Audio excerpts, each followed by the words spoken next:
Hey guys, welcome back to Homestead Wish. My name is Candace, if this is the first time we're meeting. Strawberries are in season right now and my family goes through jam like crazy. So instead of buying it, we're just gonna make it ourselves. And once you taste homemade jam, you will never go back. You won't believe how easy this is. So the 4 ingredients that we need for our low sugar strawberry jam are, of course, strawberries, which I've mashed up in my pot, and I'll show you that as I get to it in the video. 4 pounds will yield you roughly 5 cups of strawberries, and that's what this recipe calls for. We need 3 cups of granulated sugar, 4 tablespoons of lemon juice, and 1 packet of pectin. This is the kind I use. It's called Sure Gel. You can get these for like $3 or $4 at Walmart.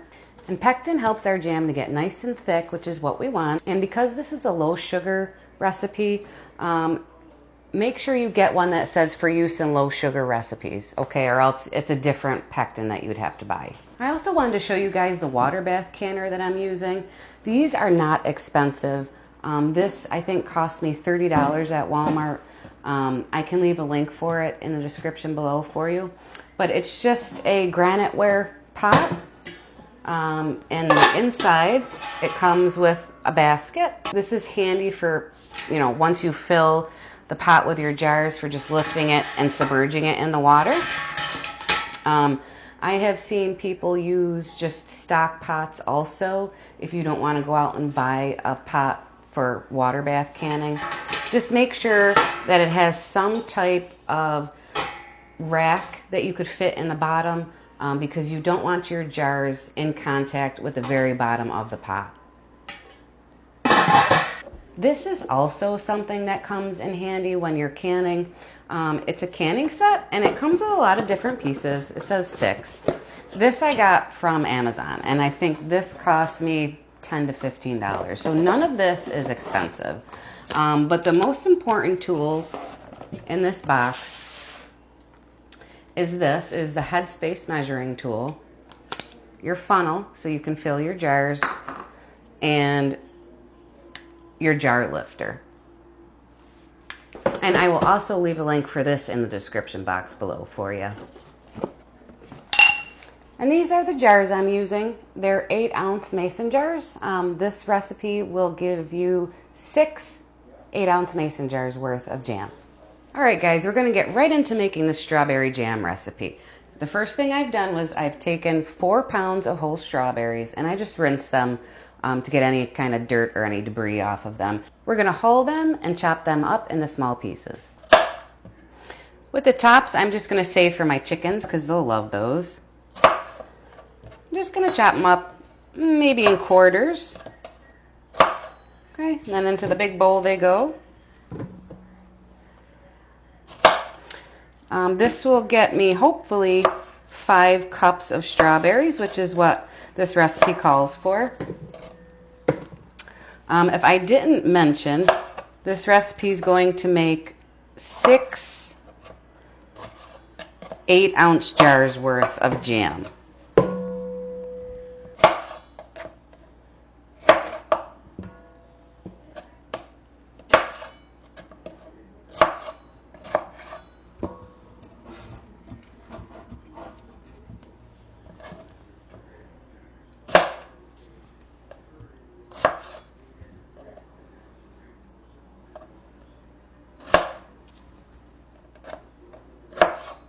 Okay, now we're going to help these strawberries break down a little bit by just smushing them with a potato masher.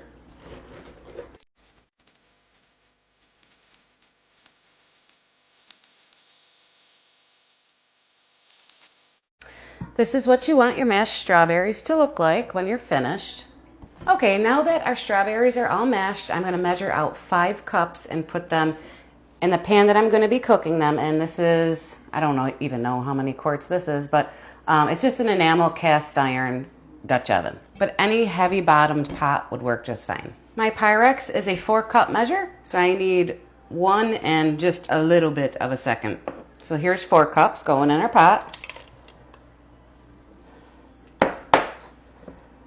And let's see. I will have just enough to do this last cup. That's awesome. Yep, just enough. Perfect.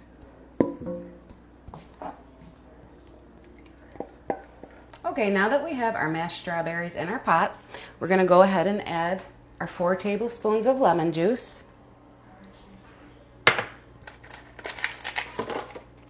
And our 1 packet of pectin. Make sure you get that all in there. And we're going to whisk it together until all the pectin is dissolved.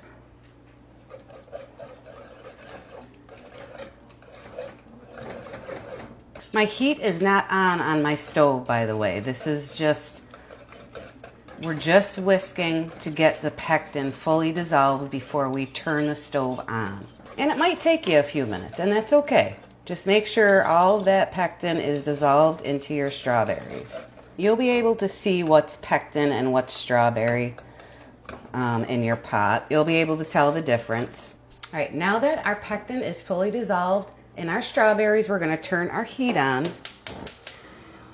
and bring this mixture to a rolling boil, which means you can't stir away the bubbles. Once we get to a rolling boil, we're going to add in all of our sugar. While this is coming up to a rolling boil, you do want to give it a stir every now and again. You don't want anything to scorch to the bottom of your pan.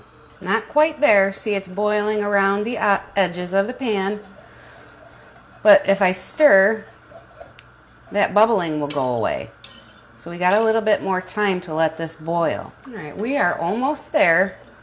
But I wanted to point out something to you guys. You can see that there's like a film on top of your jam, and that's totally harmless. You can leave that or skim it off. It's not going to affect the final product, but you will notice it in your jars if you leave it there. But that's totally optional if you want to leave it or get rid of it. Okay, we're here.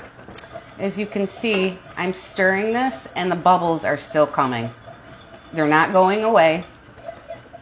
So now it's time to add in our 3 cups of sugar. And you want to stir this over high heat for about 1 minute. I'm going to set my timer for 1 minute. And as this is cooking, this will thicken up and become the consistency that you are looking for.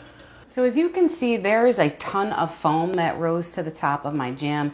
So I'm going to go ahead and skim that off. But like I said before, you don't have to. This is optional.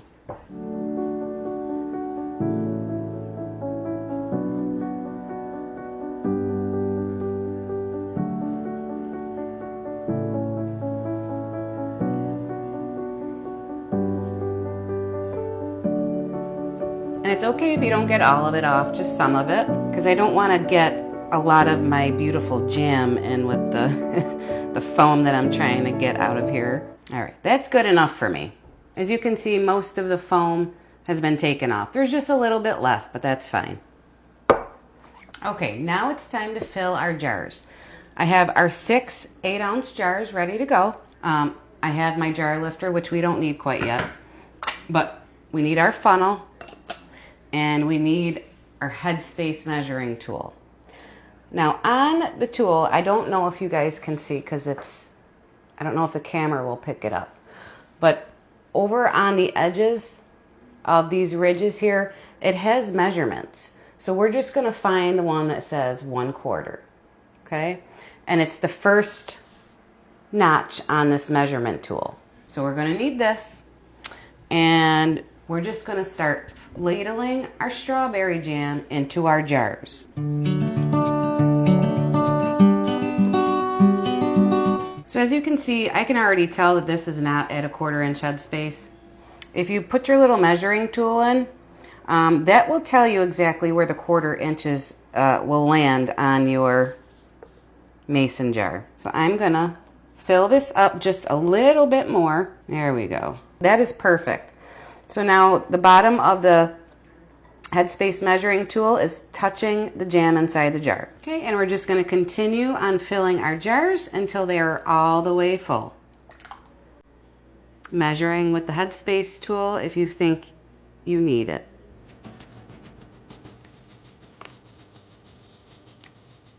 That one needs a little bit more. All right, perfect.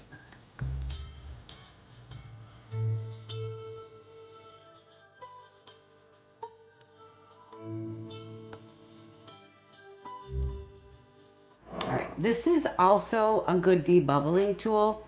So you just want to make sure there's no trapped air in your jars.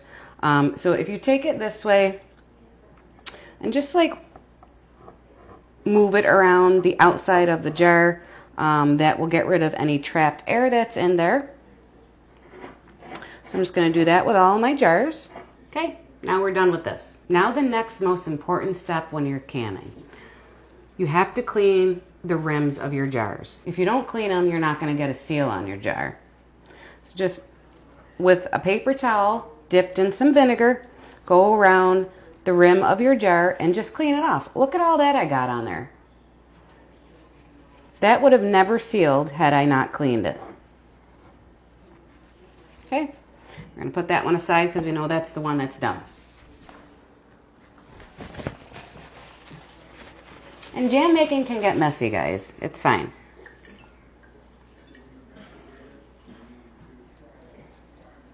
So we're just going to go around the rims of all 6 of our jars.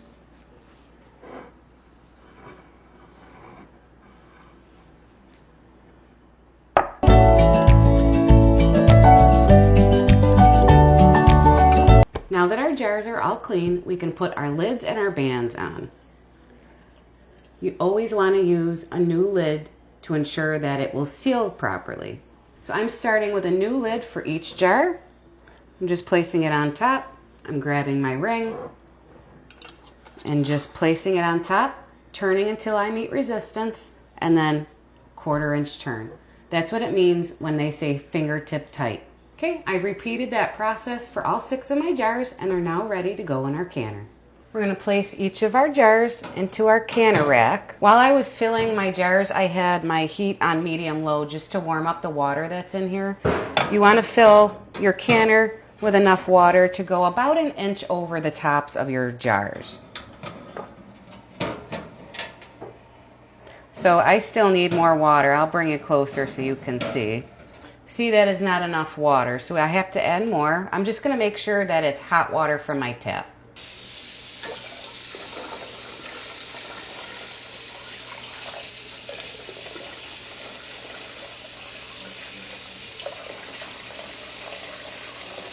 All right, that should do it. I can turn my heat up to high and let this come to a boil. I'm going to put my lid on to help it along. Once my pot has come to a boil, I'm going to set a timer for 10 minutes and allow the jars inside my water bath canner to process for that time. All right, guys, this is what we're looking for, a nice hard boil. I can now set my timer for 10 minutes. And now we're canning strawberry jam, yay! Okay, our 10 minutes are up. I'm going to turn my heat off and I'm just going to let this pot with our jam sit for 5 minutes. This is extremely hot. The steam can and will burn you if you're not careful. So I like to just let it hang out for a few. All right, I let this rest for 5 minutes and I'm just going to take the lid off. Remove the lid away from you because it's going to let out a lot of steam. And now we can lift out our jars. So I'm just going to carefully put my jar lifter around each jar, lift it up, straight up, and onto some kind of liner. You don't want to put your hot jars against the bare counter.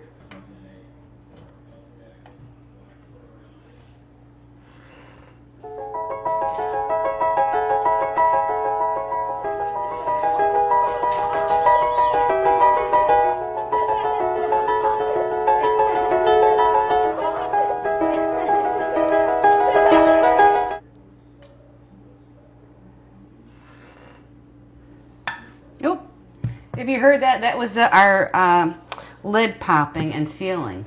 Okay, you just want to let these sit on your counter for 24 hours. Then you can remove the rings and they're safe to store on your pantry shelf for 1 year or more. Before I go, I do want to open up one of these jars with you guys and give it a taste test. I'm just gonna take my ring off here. This is another nifty little tool that I use when canning. It's a lid opener, so it's got a little notch right here. And you just go, or it goes this way on this small jar. So you just put it under your lid and pop it right open. Look at that. It smells so good. All right, I'm gonna give it a taste test. I got toast coming up. All right, I'm just gonna put some on my toast. Look at the consistency of that jam. That is amazing looking, yum. All right, I'm gonna bring you guys back up so you can see me bite into it. All right, here we go. Our homemade strawberry jam on toast.